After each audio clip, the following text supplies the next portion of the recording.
EBC Yeshua, un podcast para que Jesucristo el Señor se forme en ti, en mí y en todos.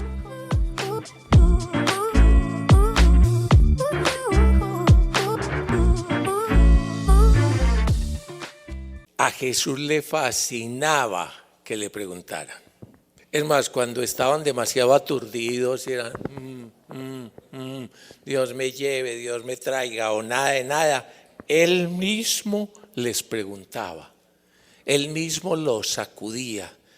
De las cosas que impactan cuando uno se acerca a conocer a Jesús es esa pedagogía tan única. Él mismo preguntaba, lógico, aceptaba las preguntas, se inventaba cosas para que entendiéramos. Hay una expresión en la introducción del discurso de las parábolas que trae Marcos que a mí me fascina, porque dice literalmente que con qué comparación, con qué parábola, con qué imagen les expondré esto del reino de Dios, o sea, quién es Dios y lo que hace. Y entonces es literalmente Jesús como quebrándose la cabeza para ver cómo puede llegar a nosotros y que le entendamos su mensaje. Y hay otra cantidad de cosas, por ejemplo, unos giros sorprendentes.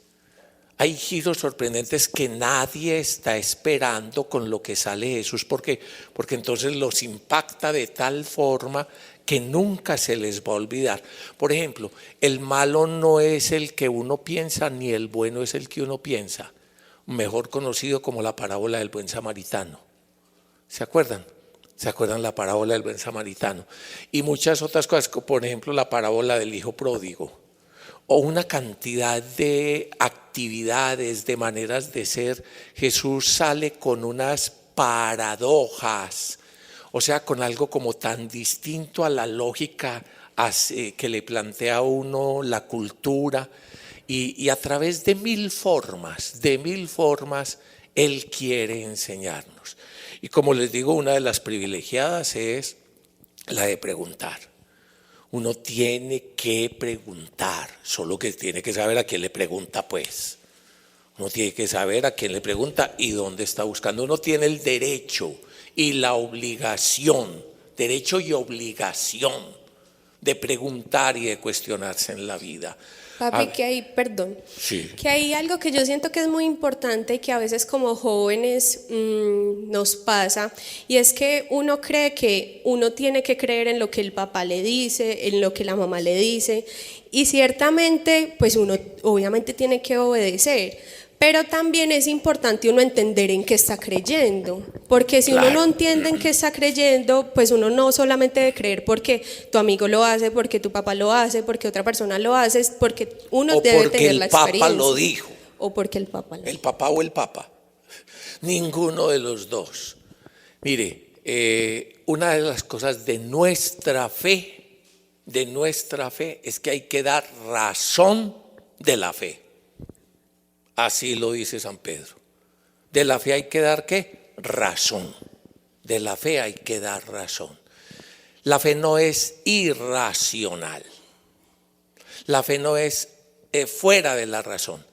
La fe y muchas realidades de Dios, bendito sea, y aún de la existencia humana, supera la racionalidad. Pero uno tiene que tener la claridad de la razón y hasta dónde llega la razón. Y dar razón de la fe y dar razón de la vida. Y por eso, porque damos razón de la vida, sabemos hasta dónde llega la razón. En cualquiera de los métodos verdaderamente científicos del saber y del conocer, una de las cosas claras que tiene que tener es el alcance. Es en qué ámbito se mueve, en las posibilidades y los límites de lo que uno está planteando. Y entonces me gustó mucho leer en un gran rabino judío que precisamente crecen en esa lógica. Un rabino judío crece en esa lógica. A Dios se le da culto con todo. Se le da culto con el cuerpo y entonces ustedes los ven que están orando así como con todo el cuerpo. Se le da culto con la vida y se le da culto con la razón. Si la razón fuera mala, Dios no nos lo hubiera dado. Nunca crean ni sigan esa pseudo falsa espiritualidad que para conocer a Dios, seguir a Dios y ser santos les implica una trepanación cerebral. No, eso es lo más absurdo que hay. Eso es herético, eso no es de la fe cristiana ni del judeocristianismo. Del judeocristianismo hay que aprender a dar razón de la fe. Y como uno aprende a dar razón de la fe, entonces sabe hasta dónde da la razón, los métodos racionales y la investigación, y qué otros métodos u otras formas hay para ir más allá.